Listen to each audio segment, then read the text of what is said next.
Observe the void. Can you perceive the lingering spectral residue, the faint, acrid scent of forgotten desperation? Command your attention now, and decipher the cryptic patterns etched upon the very fabric of NFL history. In the year of our Lord, 1976, a fresh abomination emerged from the sun-drenched inferno of Tampa Bay, a football franchise christened the Buccaneers. But this was no glorious birth, it was an unholy conception, immediately marked by a chilling, unprecedented 26-game losing streak. This statistical anomaly was so profound it transcended mere bad luck, hinting at a deeper, malevolent design. They were not merely defeated, they were systematically unmade, game after game, a sacrificial offering to an unseen force that hungered for despair. Each loss was a brick in a crypt, sealing them further into the earth, their very existence a cosmic joke whispered on the wind. The silence that followed their every failure was more terrifying than any roar, a vacuum where hope once dared to flicker. The early Buccaneers weren't just an expansion team, they were a living, breathing testament to a nascent curse, a primal scream lost in the humid Florida air. Their initial opponents, unwitting participants in this dark ritual, seemed to gain strength not just from skill, but from drawing essence from the Bucs' evaporating spirit. To witness their struggle was to glimpse into the abyss of sporting futility, a slow, agonizing descent that defied all logic and expectation. The team became a pariah, a whispered legend of how quickly potential could rot into putrid failure. The media, vultures circling a dying beast, chronicled every agonizing step of their stumble, each headline a fresh stab at their already bleeding heart. Fans, initially hopeful, quickly turned to morbid fascination, drawn by the macabre spectacle of a team seemingly destined to never know victory. It was a baptism by fire, but the fire burned away all but ash, leaving behind a skeletal framework of what a football team should be. The curse had taken root, its tendrils wrapping around every play, every player, every shattered dream. And then came the raiment of their despair, the creamsicle uniforms. These garments, now revered by some, were then a pastel mockery, an unholy combination of orange and white that seemed to drain any semblance of menace from the fledgling pirates. Initially derided as an aesthetic abomination, these jerseys were a visual curse, a magnet for derision and misfortune that visually sealed their fate. Opponents often smirked, finding little to fear in a team adorned like a tropical beverage, a saccharine stain on the rugged tapestry of the NFL. These uniforms weren't just a design choice, they were a spectral shroud, enveloping the team in an aura of perennial jest.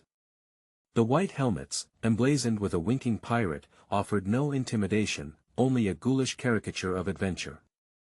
This uniform, once a symbol of everything that went wrong, became inextricably linked to their epic struggle, almost as if the colors themselves had absorbed the essence of their protracted agony. Every fumble, every missed tackle, every crushing defeat seemed amplified by the incongruous cheerfulness of their attire, making the horror of their performance even more pronounced. It was a cruel irony, a team named after fearsome buccaneers, yet dressed like a children's Halloween costume. The very fibers of the fabric seemed to hum with the low thrum of constant failure, a constant reminder of the ridicule heaped upon their very existence. The uniforms didn't just stand out, they glowed with the phosphorescence of persistent ignominy. Yet, even in the deepest recesses of the crypt, a faint pulse can sometimes be detected. Amidst the unending night, a solitary beacon emerged, Leroy Selmon, a defensive end of terrifying grace and power, the first draft pick of this damned franchise.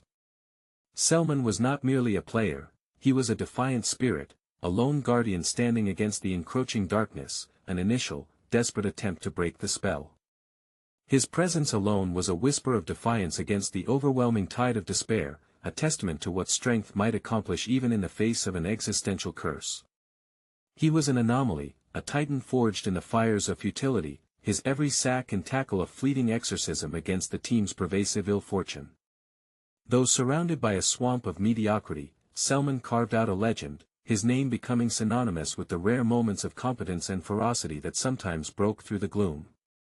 He was a harbinger of potential, a single ember glowing fiercely in a pitch-black cave, hinting at a buried power.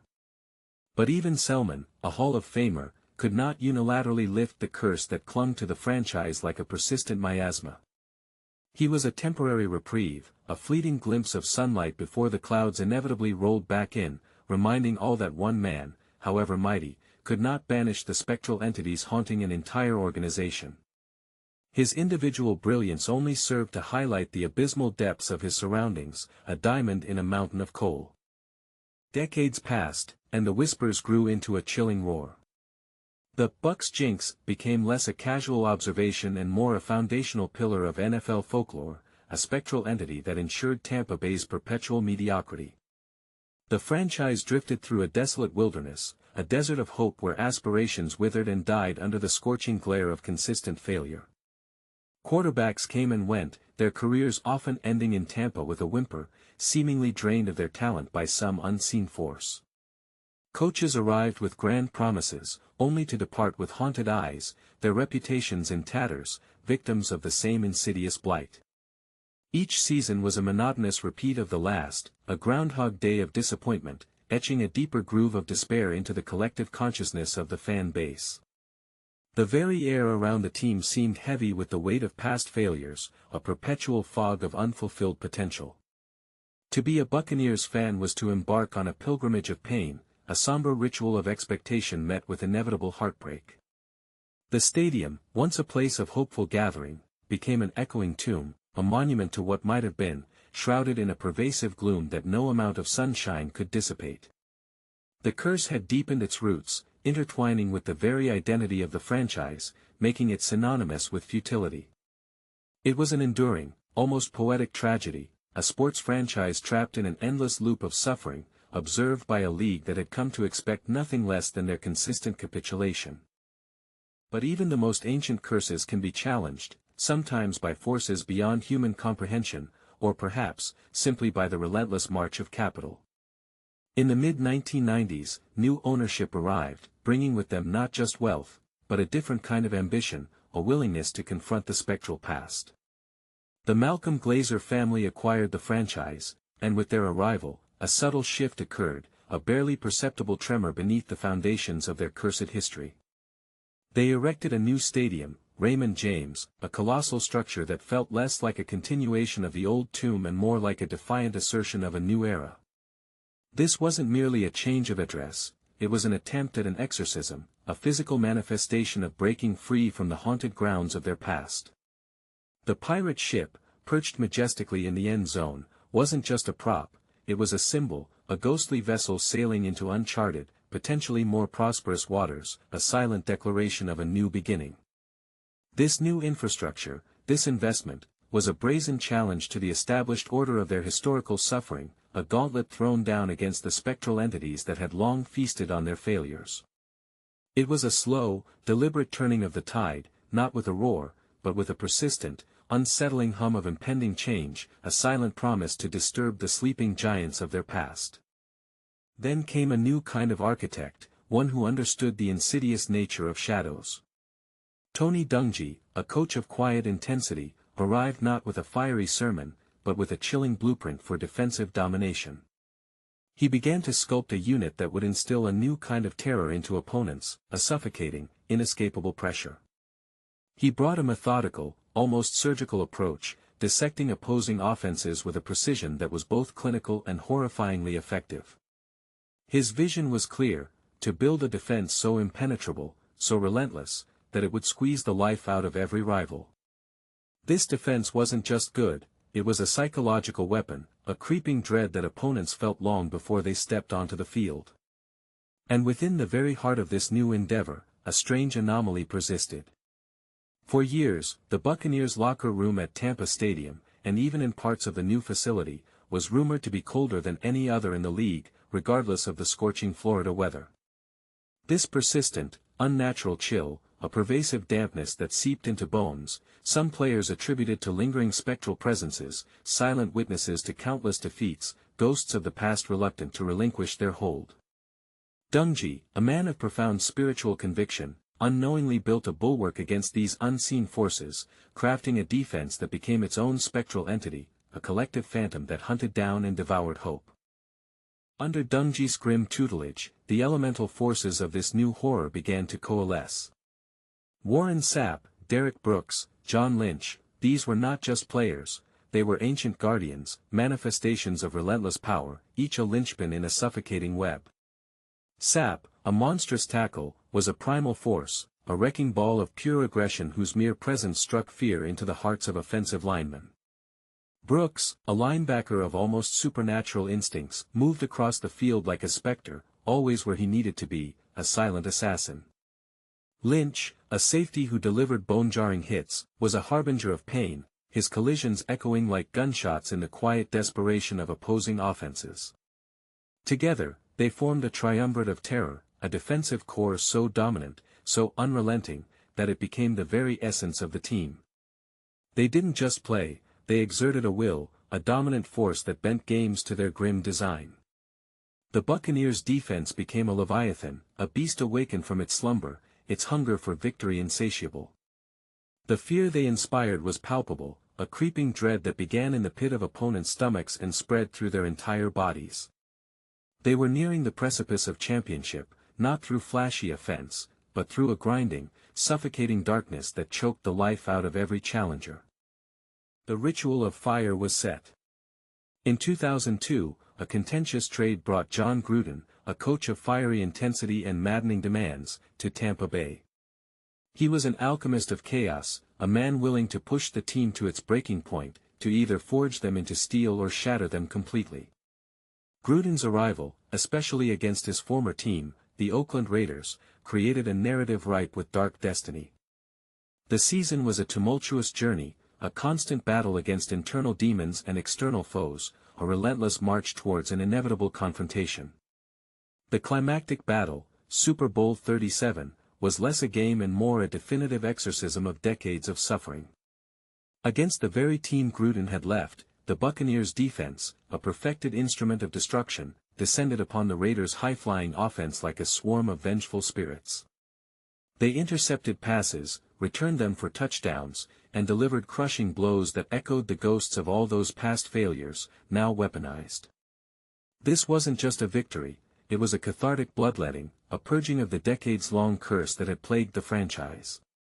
They clawed their way from the abyss, seizing the gleaming chalice with blood-stained hands, their triumph a stark, brutal testament to the power of transformation. The creamsicle colors were gone, replaced by a darker, more menacing crimson and pewter, reflecting the grim resolve that finally brought them glory. The city erupted, not just in celebration, but in a collective sigh of relief, as if a great, unseen weight had finally been lifted.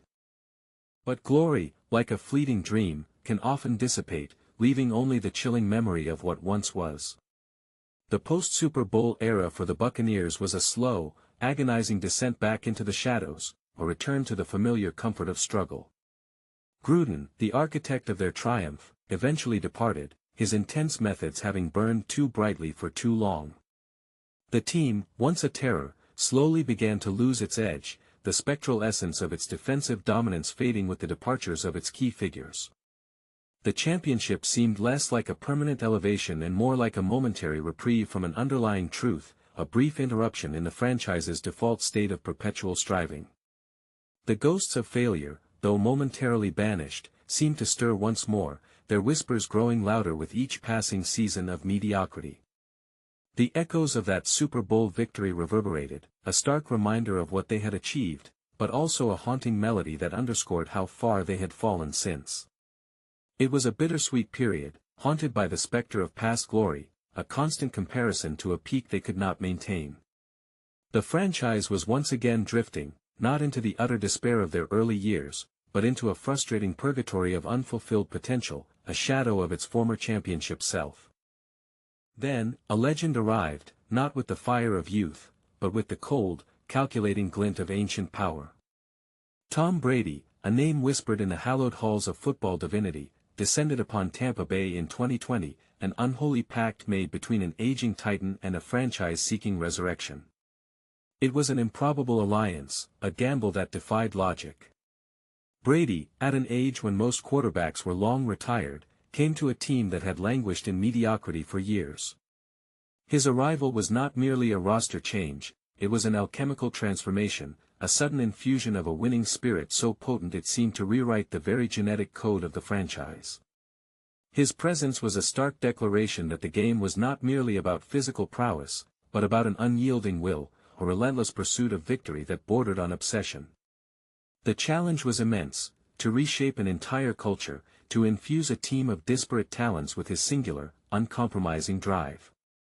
He was not just a quarterback, he was a vessel for an ancient, insatiable hunger for championships, and he chose Tampa Bay as his final, most audacious battlefield.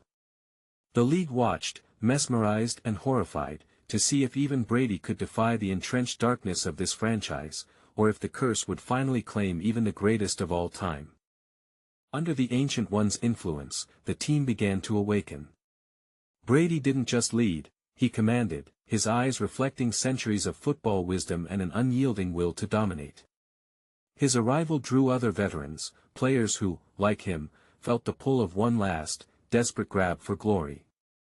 This wasn't just recruitment, it was a gathering, a summoning of seasoned warriors to a final, epic confrontation. The team transformed, not gradually, but with a shocking rapidity. Players who had previously faltered now performed with precision, their every move imbued with a newfound purpose. Brady's aura was infectious, a chilling determination that permeated every huddle, every practice, every snap. He instilled a dark, almost predatory focus, a belief that victory was not merely possible, but inevitable. The Buccaneers became a reflection of their new leader, disciplined, relentless, and utterly devoid of fear. The transformation was unsettlingly complete, a team reborn not through gentle evolution, but through the harsh, uncompromising will of its new, almost otherworldly leader. They became a juggernaut, a force of nature driven by the singular obsession of their enigmatic quarterback, ready to reap the harvest of an unexpected season. The second coming of darkness was swift and brutal. Super Bowl XXXV, played on their home turf, an unprecedented, almost ritualistic advantage, was the culmination of this unholy pact. Against the reigning champions, Patrick Mahomes, and the Kansas City Chiefs, the Buccaneers' defense once again rose as a spectral wall, a suffocating force that choked the life out of their high-powered opponents. Brady, with the cold precision of a seasoned executioner, dismantled the Chiefs' formidable defense, throwing touchdowns and managing the game with an almost supernatural calm. It was a Super Bowl victory unlike any other, won under the shadow of a pandemic, in their own stadium, with an aging legend at the helm of a resurrected franchise. This wasn't merely a win, it was a definitive, undeniable proof that any franchise, no matter how deeply buried under layers of failure, could rise again, if guided by a sufficiently powerful, almost fearsome will. This championship wasn't just about breaking the curse, it was about demonstrating that the new Tampa Bay Buccaneers had become masters of their own darkness, wielding it as a weapon. It was a short, brutal reign, a fleeting moment of absolute dominance, cementing their place as one of football's truly enigmatic dynasties, risen from the ashes, twice. But even titans eventually recede, leaving only echoes in their wake. Brady, his final ritual complete, his pact fulfilled, finally departed, his massive shadow lingering long after his physical presence vanished. His departure left a vacuum, a cold, empty space where his formidable will once resided. The team, once driven by his singular purpose, now had to find a new identity, a new source of power. What remains now is the memory, the haunting knowledge that they climbed to the very pinnacle of the sport, twice, from the lowest depths. The curse, perhaps, is not fully banished, but merely lies dormant, awaiting its next opportunity to resurface. The legacy is undeniable, the championships gleaming like blood diamonds in the franchise's dark history, but the future remains a chilling unknown, a testament to the transient nature of even the most absolute power. The Buccaneers proved that resurrection is possible, that even the most cursed entities can seize glory, but they also stand as a stark reminder of the relentless cycle of rise and fall, a constant dance with the specters of past and future. Consider this, the Buccaneers, pirates, reapers of the sea, often met a grim end, their treasures cursed, their ships swallowed by the unforgiving depths. Is it not chillingly fitting that a team bearing such a name would experience such profound suffering, only to twice claw its way to the greatest treasure, a Super Bowl trophy, and then, both times, watch its carefully constructed empire begin to crumble? What if the curse was never truly broken, but merely appeased, its hunger temporarily sated, only to reawaken when the greatest sacrifice, the departure of its most powerful champions, was made. The true horror is not the struggle, but the whisper that victory itself is merely a temporary reprieve, a borrowed light before the encroaching, inevitable darkness returns to claim its due, reminding us that even the mightiest triumphs are but fleeting defiance against an ancient, hungry void. Beware, for even champions cast long shadows.